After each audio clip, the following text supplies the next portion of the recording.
बहुत बहुत शुक्रिया सबका। श्री कुलदीप दुबे जी, रियासी के जिला उपायुक्त श्री विशेष महाजन जी, वरिष्ठ पुलिस अधीक्षक,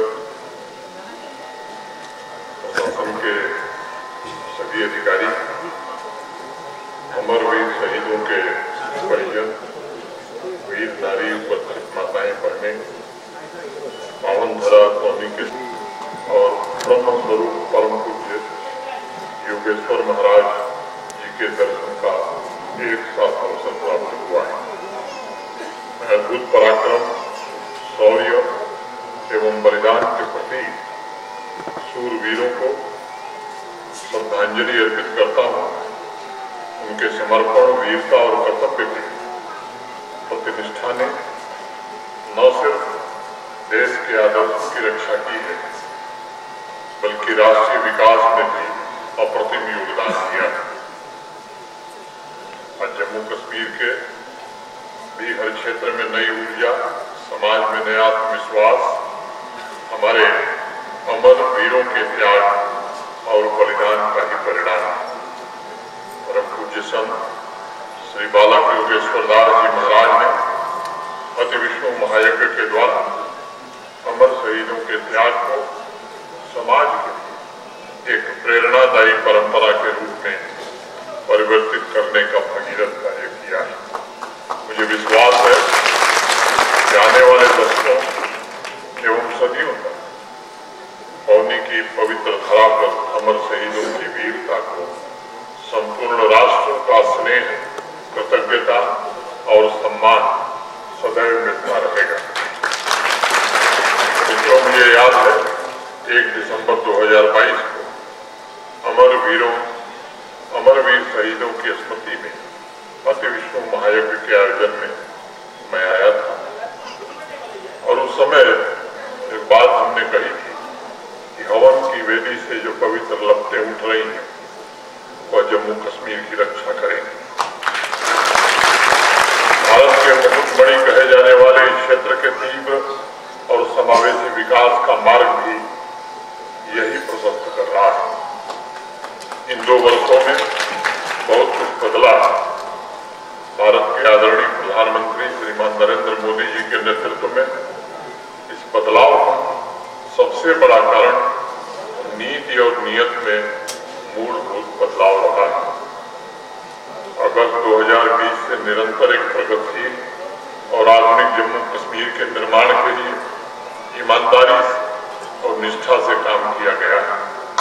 अपने नीति निर्माताओं के सपनों को साकार करने के लिए जम्मू कश्मीर प्रशासन ने समृद्ध जम्मू कश्मीर की एक कल्पना की। एक ऐसा जम्मू कश्मीर जिसे दशकों तक पुराने भेदभाव और गरीबी के बोझ से छुटकारा दिलाया जा सके, जहां साइंस, स्वास्थ्य और शिक्षा की रोशनी अंधेरे को चीरते हुए हर एक इलाके को मुख्य धारा से जोड़ सके। मुझे बताते हुए प्रसन्नता है कि पिछले 4-5 वर्षों में इन सपनों को साकार करने की दिशा में हमने कई पड़ाव पार किए हैं। एक ऐसे ऐसे जम्मू कश्मीर के निर्माण की ओर हम आगे बढ़े हैं जहां सामाजिक समानता सर्वोपरि और जहां सभी नागरिक समान आर्थिक अवसर का आनंद ले सकें, इसकी व्यवस्था सुनिश्चित करने में भी हम आगे बढ़े। समर्पण भाव से एक ऐसे जम्मू कश्मीर का निर्माण हो जहां समाज के किसी भी वर्ग अन्याय और शोषण का सामना न करना पड़े, इस दिशा में भी हम आगे बढ़े। एक ऐसे जम्मू कश्मीर के सपने को साकार करने का प्रयत्न हुआ है जहां युवाओं योग्यता के आधार सरकारी नौकरियां मिल रही, स्वरोजगार के अनेक अवसर प्राप्त हो रहे हैं और आज वो अत्यंत उत्साह के साथ जम्मू कश्मीर तथा राष्ट्र निर्माण के महान यज्ञ में योगदान दे रहे हैं।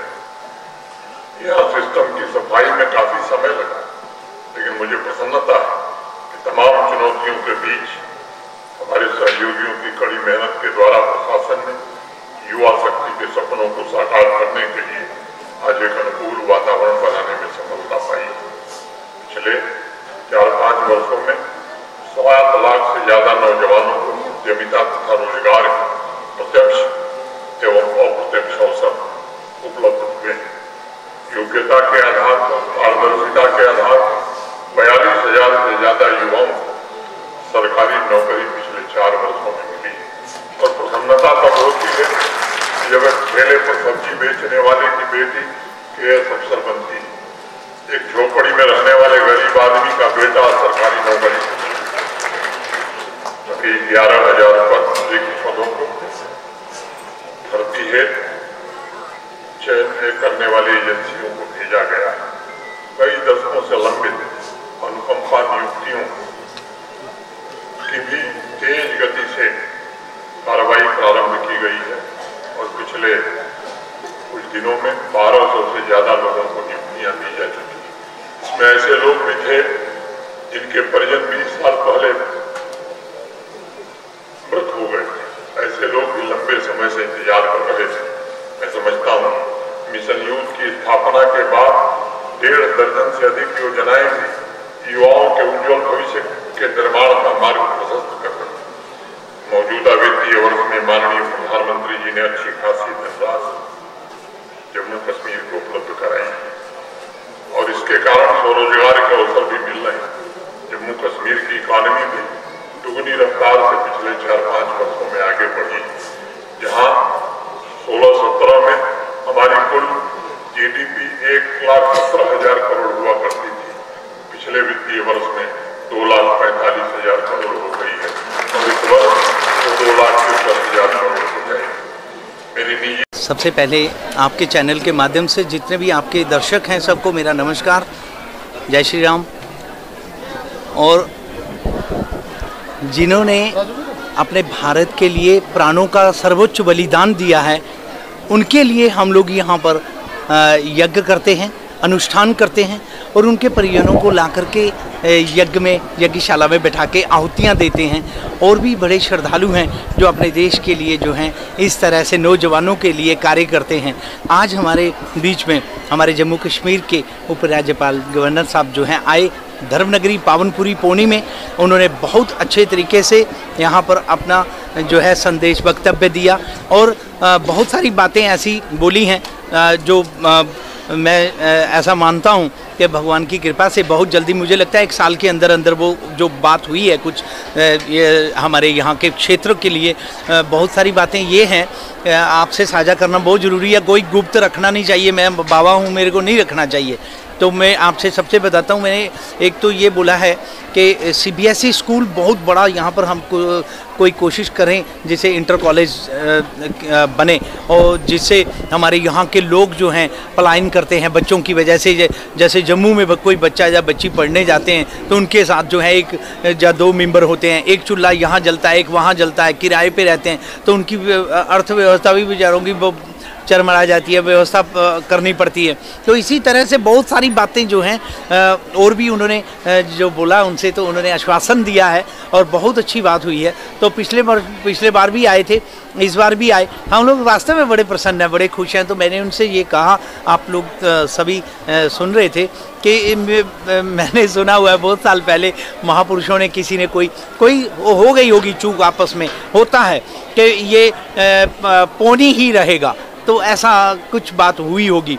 तो उनसे ये भी बोला कि ये इसका नाम जो है धर्मनगरी पावनपुरी पौनी नाम हो जाए, जिससे कि महापुरुषों का जो है इस तरह से जो नाराज़गी है वो दूर हो जाए। तो इस तरह से उन्होंने ये भी आश्वासन दिया है कि इसके ऊपर भी काम किया जाएगा। और घाट जो उन्होंने बोला था, घाट भी बन करके, जैसे अभी तो काम चल ही रहा है, अभी तो उसका बहुत काम है, बड़ा लंबा घाट है, उसके लिए भी उन्होंने बोला है कि जल्दी जल्दी तैयार कराया जाए। फरवरी मार्च तक देखते हैं, हालांकि ये इतना जल्दी शायद होगा नहीं, लेकिन फिर भी जो है उद्घाटन के लिए वो फिर उन्होंने बोला है कि इसके उद्घाटन के लिए मैं फरवरी मार्च जो अप्रैल तक जो है, अगर इसका कार्य पूरा होता है तो मैं आकर के उद्घाटन करूँगा। इसी तरह से जो है बहुत अच्छा कार्य हो रहा है। और आपके चैनल के माध्यम से जितने भी श्रद्धालु हैं उनको एक सादर निमंत्रण दे रहा हूं कि 1 तारीख को पूर्णाहुति है, आप लोग सभी आए धर्मनगरी